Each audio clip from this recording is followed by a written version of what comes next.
அமாவாசை அப்படின்னா என்னென்னா சூரியனும் சந்திரனும் ஒரே கோட்டில் வருது. அந்த மாதிரி வரும்போது சந்திரனோட பாதிப்பு வந்து நம்மளுக்கு கொஞ்சம் இருக்கும்.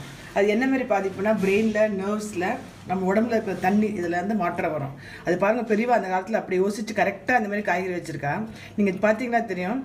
அந்த பிரெயின், நர்வ்ஸு, இந்த தண்ணி அதை அஃபெக்ட் ஆகிறதுக்கு காம்பன்சேட் பண்ணுறது வந்து பொட்டாசியமும் சோடியமும். இப்போ இந்த வாழைக்காய், பாவக்காய், புடலங்காய், அவரைக்காய், சேப்பங்காங்க, இந்த எல்லா காய்கறிலையுமே பொட்டாசியம், சோடியம் நிறைய இருக்குது. ஸோ அதனால தான் அமாவாசை அன்றைக்கி நம்ம இந்த காய்கறியை நம்ம யூஸ் பண்ணி நம்ம சமைக்கிறோம்.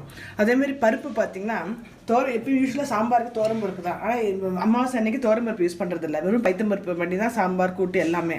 இந்த பருப்பில் கூட பொட்டாசியம், சோடியம் ஜாஸ்தியாக இருக்குது, பருப்பில் ஒரு கிடையாது. அதனால தான் இதை வச்சு நம்ம வந்து அமாவாசைக்கு நம்ம வந்து தளிகை பண்ணுறோம். அது வந்து சயின்டிஃபிக்காகவும் ரீசன் இருக்குது இந்த காய் யூஸ் பண்ணுறதுக்கு.